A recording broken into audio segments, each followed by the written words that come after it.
नमस्कार, मैं हूं अंशिका और आप सभी का स्वागत करती हूं हमारे इस खास कार्यक्रम में। दर्शकों, ये खास कार्यक्रम इसलिए भी खास है क्योंकि आज के इस एपिसोड में हम आपको जोड़ने जा रहे हैं आपकी और हमारी जड़े से, यानी कि गाँव से। हमारे साथ ऐसे कलाकार मौजूद हैं जो हमको कहीं ना कहीं एक बार फिर से अपने YouTube वीडियोस के माध्यम से हमें गाँव से कनेक्ट करते हैं। अब हमारे स्टूडियो में मौजूद हैं एक कलाकार, या मैं कहूँ दो कलाकार, या मैं तीन भी कह सकती हूँ। चलिए, मैं उनका स्वागत करती हूँ, फिर आप ही डिसाइड कीजिए कि हमारे साथ एक कलाकार है, दो हैं या तीन हैं। स्वागत करेंगे अमन भाटी जी और मोहित भाटी जी का। आपका बहुत बहुत स्वागत है। बहुत बहुत धन्यवाद जी। और आपके जो व्यूअर्स देख रहे हैं सभी को मेरी ओर से पाम छुआ जी। राम राम जी। आपको भी पाम छुआ जी।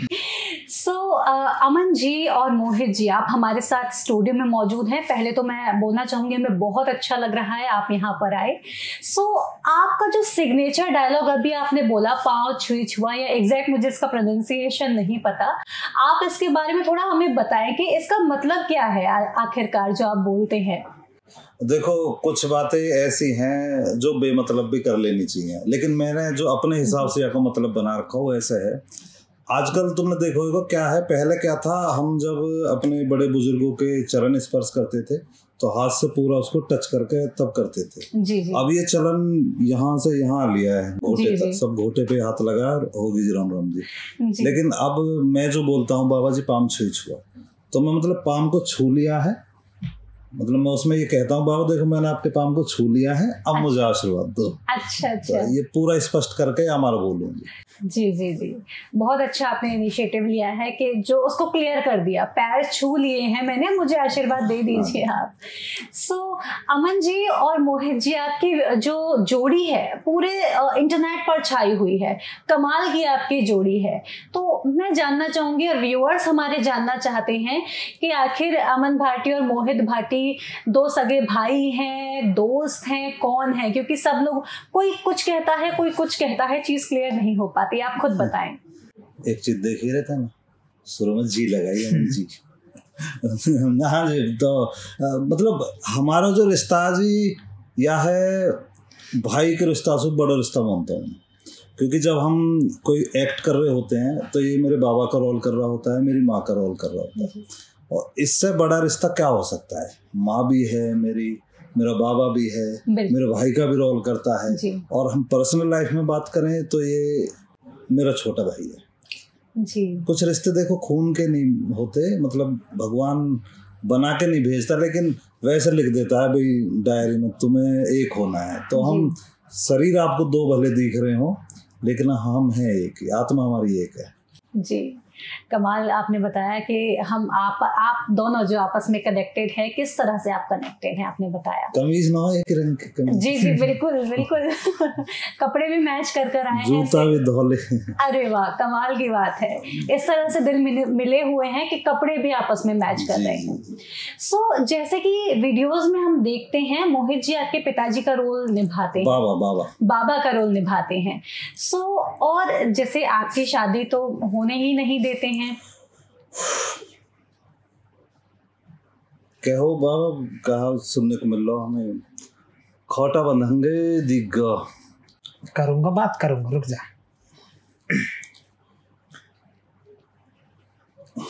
रुक जा, इतनी जल्दी मत न कर।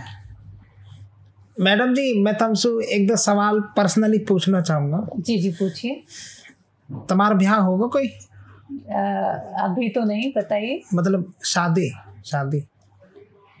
तो अभी नहीं हुई है,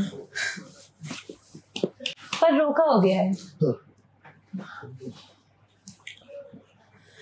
रोका तो टूट जा ना। खालिद है हमारा धोरा। कर देगा। दूसरा सवाल जी, गोतनाथ कहा तुम्हारा? ना मिले मन पता कटवा लिया, ना मिले, बाद में पूछेंगे तो ठीक है। तीसरा सवाल डायरेक्ट करो तुम। जैसे कोई कम पढ़ा लिखा हुआ है, 12वीं कर राखी हो बस, तो और वैसे खेत क्यार बढ़िया है, आदत को बढ़िया है, काई को लेकर दे हुए है, चल जाएगा? यही की बात कर रहा हूँ मैं। अच्छा। मतलब जी हमारे बाबा नु कह कर रहे हैं हमें कह को दोन दहेज ना चाहिए। अच्छा। जब बाप ने अपनी बेटी दे दी सब दौलत दे दी, बिल्कुल हमको तो एक जोड़ी लत्ता में आ जाओ वही सारी दौलत है। जी जी, देखिए मेरा तो रोका हो चुका है, लेकिन मेरी बहन है, मैं उससे आपकी बात चलाती हूँ। चलो जैसे आपको उचित लगे। वो बहुत सुंदर है, इसलिए मैं बोल रही हूँ कि आपकी बात उनसे चलाती हूँ ना। बात सुंदर उंदर ना, मतलब मन से सुंदर हो, हमें तो मन की सुंदर चाहिए ऐसे। जी। सवाल आगे बढ़ाओ नहीं तो बहुत लग जाएगी। जी बाद में बात कर लेंगे। कह तो दिए छोटी बहन हैगी। तो अमन जी और मोहित जी, मैं आप दोनों से एक सवाल और पूछना चाहूंगी कि जो आपकी जो जर्नी है, जो YouTube वीडियोस बनाने की आपकी जर्नी है, वो कब शुरू हुई, कैसे शुरू हुई, क्या आपने सोचा था कि हमें YouTube वीडियोस बनानी है, क्यों बनानी है? देखिए जी, गांव देहात में क्या होता है, लगभग 90% लड़के बचपन से ये सोचने लग जाते हैं कि भाई मुंबई जाना है, हीरो बनना है, क्योंकि वो चकाचौंध वाली दुनिया ऐसी है, सबको लगता है हमें बनना है। तो हम भी उससे बच नहीं पाए, हमने भी सोचा हम भी हीरो बनेंगे। तो बचपन में ऐसा शौक हो गया था कि जैसे हम खेतों पे जाते थे तो पेड़ पौधों से बात करते थे, उसको विलेन बना लिया पेड़ को, उसको लात घूसों से पीटा। अच्छा। खुद हीरो बन लिए। ऐसे लंबे बाल बढ़ाने का भी रीजन रहा उस टाइम में। तो लेकिन घर की परिस्थिति ऐसी नहीं थी कि भाई हम मुंबई जाएं, ऐसा करें। इतनी समझ भी थी कि वहां जाके बस बर्बाद होना है, और बर्बाद होते भी क्या, हम पे ऐसा कुछ था नहीं। एक ही कमरा था, उसी में सब कुछ चल रहा था, घर की परिस्थिति वैसी थी नहीं। फिर 12th के बाद मैंने सीधे जॉब कर ली और कहीं ना कहीं अपने सपनों को बांध के गठरी में रख दिया। लेकिन जब घर की परिस्थिति सुधरी, जो मेरे बड़े भाई हैं, मनोज नाम है बड़े भैया का, हम 3 भाई हैं, तो सबसे पहले मैंने जॉब की थी। लेकिन जब भैया ने स्टार्ट किया तो उन्होंने एक बार मुझे ये बोला था कि मैं अब कमाने लग गया हूँ, और अगर तुम्हारा ऐसा कोई सपना है जिसे तुम जीना चाहते हो तो मैं संभाल लूँगा, तुम जी लेना। लेकिन मेरी नौकरी इतनी बढ़िया थी, मैं कंपनी में प्रोडक्शन मैनेजर बन गया था। लेकिन वो मेरे सपने, जो मुझे एक्चुअली पहले लिखने का शौक था कि कुछ नई नई चीज़ें लिखूं, तो कुछ जो ये बनाते हैं मूवी वगैरह, देहाती मूवी बना रहे थे लोग, उन्हें मैंने अपने कॉन्सेप्ट दिए भी कि आप ये बना लो। लेकिन वो लोग क्या बोलते थे कि जी अगर आपको ये बनवाना है, आपकी कहानी अच्छी है, लेकिन आप पैसा इसमें खुद लगाओ। हालांकि उस समय इतना सामर्थ्य था कि मैं पैसा लगा देता, लेकिन फिर कई लोगों से राय ली तो यही बोला कि यार ये पैसे फिर आप भूल जाओ, बस पैसा लग गया, यहाँ यही चल रहा है। फिर जॉब करते रहे 2018 में यूट्यूब अपने चरम पे आ गया था, तो मैंने कुछ सोचा यार जॉब के साथ साथ अपने सपने को चलो इस माध्यम से जी लें। तो मैंने ऐसे ही मजाक में यूट्यूब चैनल बना लिया। यूट्यूब पे ही सीख के कैसे वीडियो शूट हो, कैसे एडिट हो, वो सब सीख के। तो एक त्योहार आता है तीज, गाँव में आप तो जानते हो। तीज के त्योहार पे पहले क्या था, गांव के लड़के गांव से थोड़ा दूर कुश्ती करने, कबड्डी खेलने ऐसे जाते थे। तो वहीं अपने 4-5 लड़के इकट्ठे किए, मैंने कहा तुम्हें समोसा खिलवाऊंगा। कहानी पहले से ही बना रखी थी। पहला शूट मैंने तब किया था 2018 में, और वीडियो आई थी, बढ़िया लोगों ने उसे प्यार दिया। फिर जॉब के साथ चलते चलते 2020 के लास्ट में, यानी दिसंबर में, 2021 के स्टार्टिंग में मैंने जॉब छोड़ दी। फिर मैं इसी में लग गया, मन लगा के ठीक से। फिर मेरी मोहित से मुलाकात हो गई, तो मतलब परिवार बढ़ता चला गया अपना। मुझे भी नहीं पता था कि एक दिन मुझे ऐसे आपके साथ बैठने का मौका मिल जाएगा और इस तरह मैं टीवी में भी दिखूंगा। तो ये ऐसे ही चल गया, मतलब शौक में शुरू किया था, लेकिन अब इसको हमने अपना वो बना लिया है एम कि भाई हम इसमें कुछ करेंगे, जरूर बड़ा करेंगे। जी जी। तो मेरा आपसे ये प्रश्न था कि जैसे कि जब जितने भी मैंने आपका यूट्यूब चैनल देखा, जितने भी वीडियोस हैं, सारे टॉपिक बड़े अलग, बड़े इंटरेस्टिंग हैं, और जिनको देखते जाओ एक बार, अगर आपने एक बार प्ले कर दिया तो फिर आप बंद नहीं कर सकते जब तक वो ख़त्म नहीं हो जाती। इतना इंटरेस्टिंग है वो वीडियो, हमें बांध कर रखती हैं। तो ये इतनी इंटरेस्टिंग टॉपिक्स कौन सोचता है, इनकी स्क्रिप्टिंग कौन करता है? देखिए जी, इसका सारा क्रेडिट तो मैं उस पब्लिक को दूंगा जो हमें इतना प्यार देती है, सपोर्ट करती है। जब लोग कमेंट करते हैं, हमारी आदत है कि हम हर वीडियो के पूरे कमेंट पढ़ते हैं। मैं मैक्सिमम सारे कमेंट पढ़ लेता हूँ, और उसी से प्रेरणा मिलती है कि कुछ अलग करने की, क्योंकि लोग जब तारीफ करते हैं तो हमारी तो एनर्जी वहीं से आती है। ऊर्जा का स्रोत पब्लिक है जी। तो ये लिखने का कार्य मैं ही करता हूँ, सोचना भी मैं ही करता हूँ, मतलब अभी सब कुछ मैं खुद कर रहा हूँ। जी जी। और मैं इससे बड़ा मतलब संतुष्ट होता हूँ, जब खुद से करता हूँ तो संतुष्ट रहता हूँ कि यार जो मैंने दिमाग में सोचा था वो मैं पेश कर पाया। जी ये है। बाकी वीडियो इंटरेस्टिंग पब्लिक को इसलिए लग जाती है क्योंकि हम फैमिलियर कंटेंट रखते हैं, साफ सुथरा रखते हैं, जो धरातल की सच्चाई है वो दिखाते हैं। जी जी बिल्कुल बिल्कुल, बहुत सब लोग रिलेट कर पाते हैं आपके कंटेंट के साथ में। सो इसके साथ मैं आपसे ये भी पूछना चाहूँगी कि आप अपने वीडियो में, जैसे आपने बताया स्क्रिप्टिंग आप खुद करते हैं, आइडियाज़ आप कॉमेंट्स वगैरह में देख करके खुद से आप ले लेते हैं वो आइडियाज़, तो आप एक्टिंग भी खुद ही करते हैं।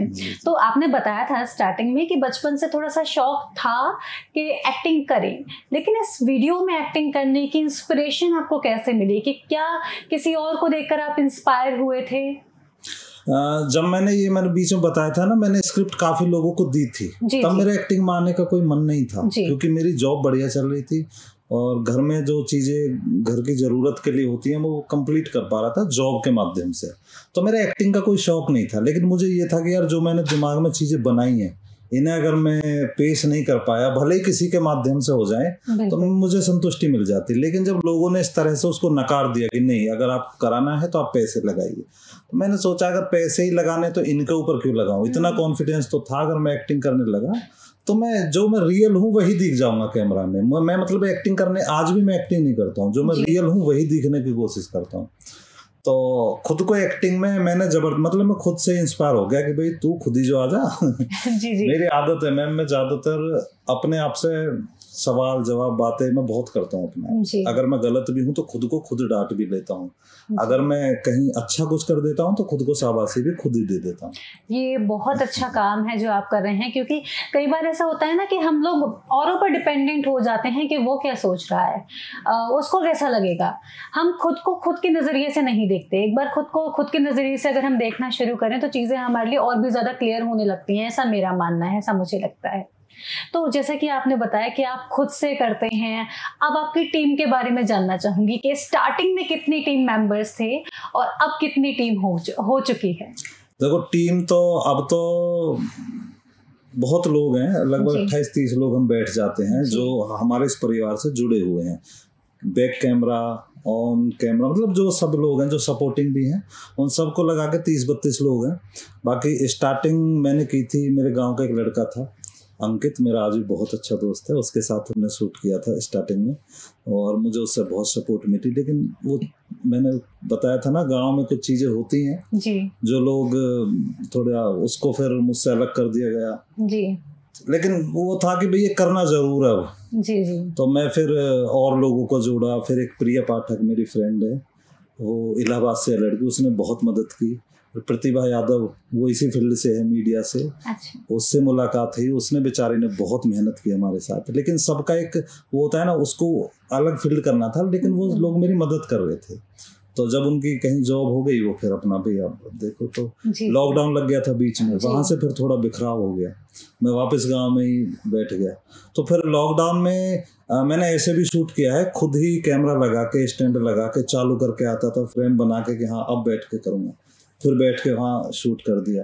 फिर अंशु जो मेरी सिस्टर का किरदार करती है वो मिल गई, फिर मोहित आ गया। तो ऐसे ही परिवार बनते बनते बनते अब काफ़ी लोग हैं जी। कमाल की बात है, और जिस तरह से आपका परिवार बढ़ता जा रहा है, आशा है कि आगे और भी ज़्यादा एक्सपेंड होगा और हमें प्रॉपर मूवीज़ आपकी टेलीविजन्स पर देखने को मिलेंगी, सिनेमा हॉल्स में देखने को मिलेंगी जी। तो इसके साथ ही अमन जी आपसे अब ये जानना चाहूँगी, आपने कोविड का जिक्र किया कि कोविड का टाइम आ गया था, बड़ा चैलेंजिंग टाइम था हम सभी के लिए जी। तो अमन भाटी के लिए जो हम चैनल की बात करें, यूट्यूब की बात करें, उस टाइम पर बहुत सारे चैनल सक्रिय हो गए थे, बहुत सारे चैनल्स ने वहाँ से ही ग्रो करना शुरू किया।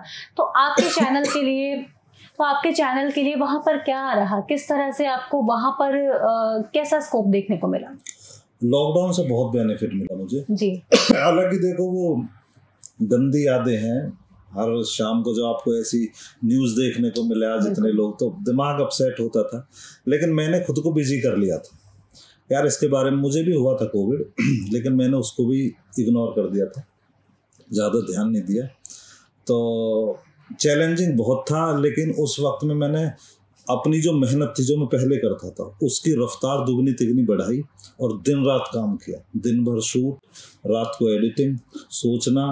मतलब मैं भिड़ गया था कि यार अब ऐसे में लोग जो घर में बैठे हैं उनके मनोरंजन के लिए इतना बनाओ कि उनका कम से कम मुझे ये सुकून रहे कि मैंने उनका ऐसे वक्त में मनोरंजन करवा दिया जी, और पॉजिटिव चीजों के साथ में। हाँ जी, जहाँ पर नेगेटिविटी बहुत ज्यादा फैली हुई थी। नेगेटिविटी तो हम अपना फैमिलियर कंटेंट रखते हैं जी जी, और देखते हैं कि सोशल मैसेज लोगों तक पहुंच पाए, अच्छी चीजें लोगों को बता पाए। फैमिलियर कंटेंट है, ऐसा कंटेंट आपको हंसते हंसते लोटपोट तो कर देगा, बिल्कुल, इस बात की भी गारंटी है। लेकिन इस बात की भी गारंटी है कि अगर आपका पूरा परिवार बैठा है, मम्मी पापा भाई बहन, तो किसी को भी उठ के जाने की जरूरत नहीं है, इतनी पारिवारिक कॉमेडी करते हैं। जी जी, बहुत अच्छी बात है, क्योंकि आज के टाइम पे बहुत सारे चीजें ऐसी हैं कि फैमिली के साथ बैठकर नहीं देख पाते जी, हैं। जी, जी। तो इसी से संबंधित जो सवाल है मेरा मोहित जी से है कि आपका कोविड का टाइम कैसा बीता? जब कोविड के टाइम पर वो तो मेहनत कर रहे थे, अपना चैनल ग्रो कर रहे थे, जब आप उनसे नहीं मिले थे या मिल चुके थे, क्या था, किस तरह का आपका कोविड का वक्त बीता? नहीं, दरअसल जब कोविड लगा था तो मेरी एक दुकान थी, दुकान पे जाता था मैं, और जब कोविड लगा तो मेरी दुकान जो है वो रुक गई, क्योंकि 2 या 3 महीने के लिए सब चीज़ ठप हो गई थी बिल्कुल। उसके बाद धीरे धीरे सब्जी खुलेंगी, दूध खुलेगा, मतलब ये चीज़ बटेंगी, दवाइयाँ मेडिसिन्स धीरे धीरे ओपन हुई थी। तो 3-4 महीने तो बिल्कुल बंद थी, तो 3-4 महीने मैं घर था। उसके बाद धीरे धीरे दुकान पे जाना शुरू किया दोबारा से। उसी दौरान भाई से मुलाकात हुई थी मेरी कोविड के टाइम पे जी। तो फिर भाई से मुलाकात के बाद वीडियो में आना स्टार्ट कर दिया जी। तो मोहित जी, आप मुझे ये बताइए कि अमन जी असल ज़िंदगी में कैसे हैं? क्योंकि वीडियोस में तो हम देखते हैं बड़े चुलबुले शरारती जैसे हैं, असल ज़िंदगी में कैसे हैं? आपके साथ as a friend, as a भाई, वो किस तरह का, उनका नेचर कैसा है, कैसे बिहेव करते हैं? देखिए, डिफरेंट टाइप हैं। अगर मैं एक्ट की बात करूं, शूट करते हैं जब, तो एज ए गुरु है मेरे लिए, और मतलब सिखाते हैं मुझे प्रॉपर। और ऑफ स्क्रीन बात करूं, मतलब जब शूट नहीं होता है तो केयर करते हैं, भाई की तरह, दोस्त की तरह समझाते हैं। मतलब आप कुछ भी कह सकते हैं, पर वो है बढ़िया, मतलब। लेकिन जो दिखाई देते हैं ऑन स्क्रीन वीडियोस में, उससे डिफरेंट है बिल्कुल जी। तो आप ये कह सकते हैं कि जैसे ऑन स्क्रीन जितने चुलबुले हैं और ऑफ स्क्रीन उतने ही संवेदनशील और बहुत ज़्यादा समझदार हैं, इस तरह से हम कह सकते हैं। बिल्कुल कह सकते हैं। 200 रुपये फोन पे कर दे इतने ही पड़े आज। अब मैं ना आपसे अगला प्रश्न जो पूछने जा रही हूँ वो ये है कि आप जो एक्टिंग करते हैं, जैसे कि बहुत सारे लोग हैं जो एक्टिंग फील्ड में आना चाहते हैं, आपके फैंस भी बहुत सारे हैं जो आपको देखकर इंस्पायर होते हैं, तो उनके लिए आप क्या कहना चाहेंगे कि वो कैसे इंस्पायर हों? क्या हर कोई एक्टिंग में आ सकता है, या अगर एक्टिंग में आना है, यूट्यूब वीडियोस भी बनानी है, तो क्या किसी चीज़ का ध्यान रखने की ज़रूरत है, या सिर्फ अपने बी योर सेल्फ हमें होना चाहिए? देखिए, सबकी अलग अलग सोच है, लेकिन जो मेरा तजुर्बा है मैं उससे ये कहूँगा कि अपनी शर्म को तो उतार कर रख दो खुंटी पे, लेकिन संस्कारों के साथ हमेशा चलना जी। संस्कार हैं तो आप स्ट्रॉन्ग हैं, लेकिन अगर इसमें आप शर्माएंगे तो शर्म से तो नहीं चलता। संस्कार साथ हैं आपके, तो आप फिर आगे बढ़ सकते हैं। जी जी। तो अमन जी, मैं आपसे ये जानना चाहूँगी, आज का आखिरी प्रश्न है ये कि आज आप बहुत सक्सेसफुल हैं, लेकिन जब आपने शुरू किया था तो वहाँ पर उतार चढ़ाव, जैसे आपने बताया, बहुत आए थे, तो आपको कब लगने लगा कि अब आप तरक्की की राह पर हैं, तरक्की आप करने लगे हैं?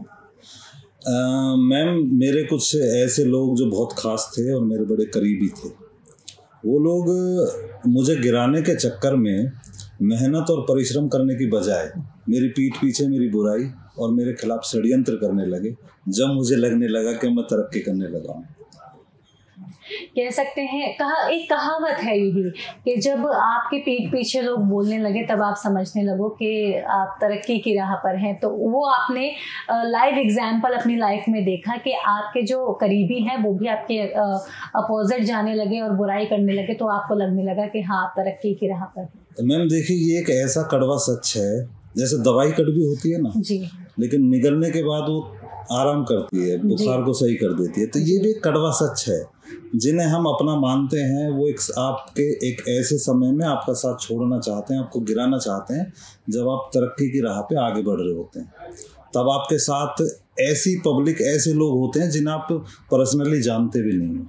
तो ये सब ईश्वर का एक बनाया हुआ तरीका है और उससे होकर सबको गुजरना है जी। बाकी मैं आपके मंच के माध्यम से ये जरूर कहना चाहता हूँ अपने उन करीबियों को जिन्हें मैं आज भी बहुत प्यार करता हूँ, उनसे आज भी उनका बहुत सम्मान करता हूँ। आप लोगों ने ही मुझे बनाया है। आप जब इस तरह की, अच्छा मैम एक खासियत और है मेरे उन अपनों की, वो खुद को अच्छा दिखाने के चक्कर में मेरी बुराई करते हैं। उन्हें ऐसा लगता है कि इसकी बुराई हम अगर इससे करेंगे तो तुम अच्छे बन जाओगे, ऐसा उन लोगों की सोच है। लेकिन कहीं ना कहीं देखो वो हमारे लिए कारगर साबित होते हैं। वो कड़वे जरूर हैं लेकिन दवाई की तरह हमें असर करते हैं। जब ऐसे लोग इकट्ठे हो जाते हैं तब हमें एक और मन में ही रहता है कि यार अब तो और मेहनत करो, और मेहनत करो। तो वही चीज़ मेरे मन में भी रहता है कि भाई अगर ये लोग मुझे गिराने में लगे हैं और मुझे ऐसे लोग जिन्हें मैं पर्सनली जानता भी नहीं उठाने में लगे हैं, तब तो मुझे दुगनी मेहनत करनी चाहिए। तो वहाँ से बड़ी प्रेरणा मिलती है उन लोगों से। तो जैसे आपने बताया कि आपके जो रिलेटिव्स हैं या आपके अपने जो आपके अगेंस्ट में जा रहे थे, जब हम सोशल मीडिया का देखें तो वहाँ पर भी बहुत सारे लोग होते हैं जो नेगेटिव बोल रहे होते हैं, जो पॉजिटिव बोल रहे होते हैं। तो पॉजिटिव तो हम पॉजिटिव हमेशा लेते ही हैं, लेकिन जो नेगेटिव बोल रहे होते हैं आप उन्हें कैसे हैंडल करते हैं? आप क्या समझते हैं कि ये जो नेगेटिव चीज़ें बोल रहे हैं इन्हें कैसे हैंडल करें? मैम देखिए, मेरे पापा मुझे एक चीज़ सिखाते हैं कि जब आप कुछ बेहतर करोगे तो कुछ लोग ऐसे होते हैं जो ना तो बेहतर करना चाहते हैं और ना किसी को अगर कर रहा है ना उसे बेहतर करता देखना चाहते हैं। तो ऐसे लोग, ये चैलेंजिंग है मैम। अब जैसे हम रास्ते में चल रहे हैं, हम सही चल रहे हैं, सामने वाला किस तरह से गाड़ी लेकर आ रहा है उसको तो हम नहीं रोक सकते। हमारा अपना धर्म है कि हम सही चलें। अब वो अगर गलत चल रहा है तब तो देखो ये फिर दुर्घटना ही कह सकता हूँ मैं इसको। कुछ लोग ऐसे होते हैं वो अपनी सोच और नियति नहीं बदलना चाहते क्योंकि उनकी प्रवृत्ति वैसी है, उनके साथ संस्कार वैसे हैं। लेकिन मेरे पापा ने एक चीज़ सिखाई है हमें बचपन से, हम 3 भाई हैं, एक सिस्टर है, सभी को ये सिखाया था कि कभी किसी की तरक्की देख के जलना मत। अगर तुम वैसे इंसान खुद को बना सकते हो, और इसके लिए मैम परिश्रम करना पड़ता है बचपन से। ऐसा नहीं कि ये आज में एकदम बदल जाएगा इंसान, क्योंकि निंदा रस एक मैंने पढ़ा था, अभी आपका बहुत लंबा हो जाएगा इंटरव्यू अगर मैं उस पर बात करूं। तो निंदा करने में ना कुछ लोगों को बड़ा सुकून मिलता है, तो उन्हें वो सुकून ले लेने दो।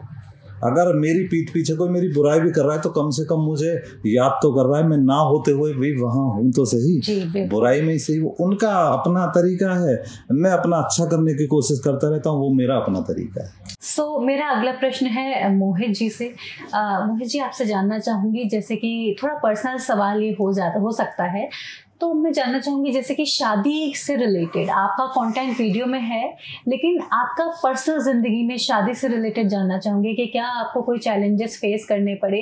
जैसे कि शादी की वीडियो जो लास्ट मैंने आपका शॉर्ट देखा जहाँ पर आप उनको वीडियो देखी प्रॉपर इनकी कि आप शादी के लिए लड़की देखने के लिए जा रहे हैं, उनको नए कपड़े आपने नहीं पहनने दिए, वो रो रहे हैं, आपने उनकी पिटाई वहाँ पर कर दी थी। तो क्या आपकी शादी के वक्त भी ऐसा हुआ था कि आपके पिताजी ने नए कपड़े नहीं पहनने दिए थे, या फिर क्या रहा था आपकी शादी पर? देखो, मेरे साथ तो हुआ था ऐसा, मतलब श्यामलाल के साथ में उस टाइम पे। श्यामलाल के साथ तो उसकी सोच जो है वैसी है, पुराने टाइम वाली थोड़ी। जी। और वही पोते के साथ भी। जी। लेकिन ये इसका जवाब चाहती हैं आपकी पर्सनल लाइफ? अच्छा, पर्सनल। हाँ। नहीं, मैं श्यामलाल की बात कर रहा हूँ। आप श्यामलाल की भी बता दो, फिर अपने पर्सनल की भी बता। हाँ, श्यामलाल के साथ तो देखो हुआ है, उसके साथ नहीं पहनने दिए थे उसके पापा ने, जो पिताजी थे उनके। और पर्सनली बताऊं तो मेरी अभी शादी नहीं हुई है।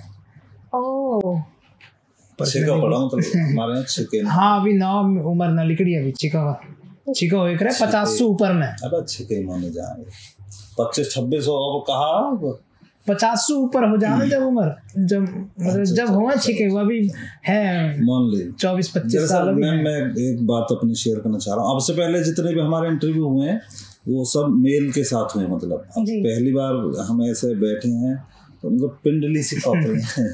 नहीं, आप बिल्कुल कंफर्टेबल हो जाइए। कर रहा हूँ खूब, पर हो नहीं तो यहाँ से ऐसा कपकपा रही है। बहुत पसीने आ रहे हैं। डर सा लगा वो थोड़ा सा जी। तो मोहित जी, आप अपने लिए, जैसा आपने बताया कि अभी आपकी शादी हुई नहीं है, तो आप कैसी लड़की चाहते हैं अपने लिए? आप हमारे टेलीविजन, हमारे टीवी चैनल के थ्रू आप लोगों को बता सकते हैं कि आपको कैसी लड़की चाहिए। और हो सकता है बहुत सारी लड़कियां आपकी दीवानी हों, और हो सकता है कि आपकी शादी के प्रस्ताव और ज़्यादा आने लगे, तो आप हमारे चैनल के थ्रू भी बता सकते हैं।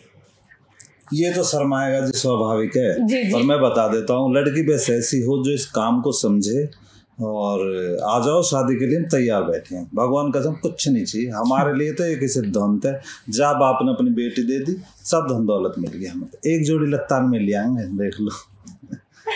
तो आशा है कि जो लड़कियां आपकी दीवानी हो रही होंगी, और ये वीडियो देखने के बाद, ये इंटरव्यू देखने के बाद आपके पास बहुत सारे प्रपोजल्स आ जाएंगे। आपको बस ध्यान रखने की ज़रूरत है कि जो पसंद आए लड़की, जो अच्छी हो लड़की, उन्हीं को चूज करें। हालांकि सारी लड़कियां अच्छी होंगी, आपको जो पसंद हो उससे आप शादी करें। थारे मुंह में घी शक्कर। बहुत बहुत धन्यवाद अमन जी, आपसे बात करके बहुत अच्छा लगा। आपने जो मैसेजेस हमें दिए, हमारे व्यूअर्स को दिए हैं, आशा है कि सब लोग इस चीज़ को समझें और आपके कंटेंट को देखें, और आशा है कि इस एपिसोड से बहुत सारी लर्निंग सभी को मिलेंगी। आपका भी बहुत बहुत धन्यवाद यहाँ आने के लिए, बहुत बहुत धन्यवाद आपको जी। फिर से सभी को राम राम जी, पाम छुई छुआ। मैम आपको भी पाम छुई छुआ। तो दर्शकों, इसी के साथ आज के इस एपिसोड में हम यहीं रुक रहे हैं, लेकिन फिर हाजिर होंगे एक और एपिसोड के साथ, एक और मजेदार वीडियो के साथ। तब तक के लिए मुझे दीजिए आज्ञा। नमस्कार।